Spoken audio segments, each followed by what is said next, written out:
প্রিয় দর্শক, আজ আমরা এক বিস্ময়কর ও তথ্যবহুল বিষয় নিয়ে আলোচনা করব, যা শুনলে আপনারা অবাক হবেন। শয়তান ইবলিশ কেন আজও পর্যন্ত হজরত মুসা আলাইহিসসালামের কবর খুঁজে বেড়াচ্ছে? যদি সে নবীর কবর খুঁজে পায় তাহলে কি হতে পারে?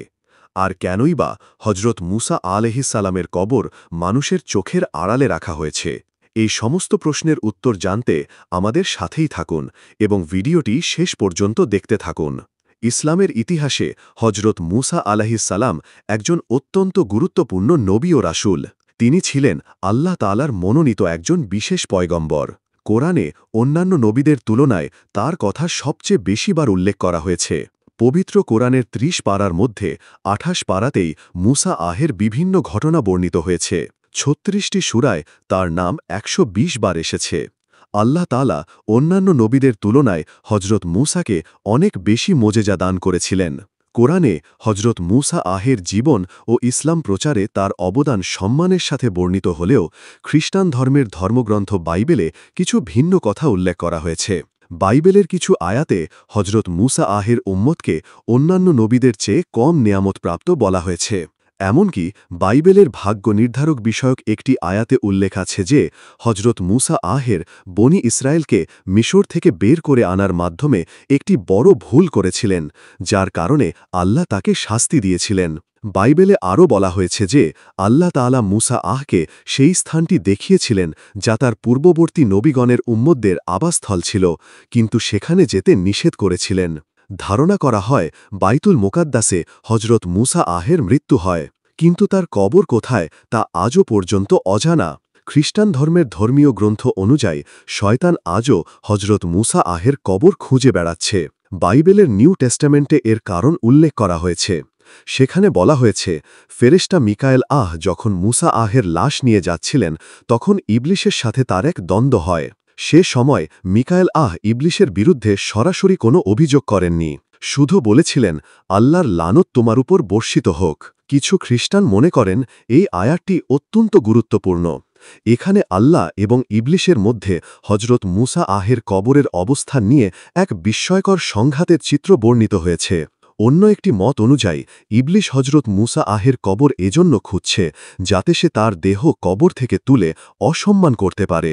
খ্রিস্টানরা মনে করে হজরত মুসা একটি বড় পাপ করেছিলেন। তিনি বনি ইসরায়েলকে উন্নত জীবনের লোভ দেখিয়ে মিশর থেকে বের করে এনেছিলেন। এ কারণে আল্লাহ তার থেকে মোজেজা ফিরিয়ে নিয়ে তাকে মৃত্যু দেন। তাই আল্লাহ তাআলা তার কবর গোপন রেখেছেন, যাতে শয়তান কবর খুঁজে বনি ইসরায়েলকে আবার পথভ্রষ্ট করতে না পারে। এ কারণে শয়তান আজও মুসা আহের লাশের সন্ধানে ঘুরছে। হজরত আদম আলাইহিসসালাম থেকে শুরু করে আজ পর্যন্ত শয়তান কোটি কোটি মানুষকে পথভ্রষ্ট করেছে। আজও কিছু মানুষ মৃত লাশের পূজা করে আল্লাহর সাথে শিরক করছে। এ কারণে আল্লাহ তাআলা হজরত মুসা আহের কবরের সঠিক ঠিকানা গোপন রেখেছেন।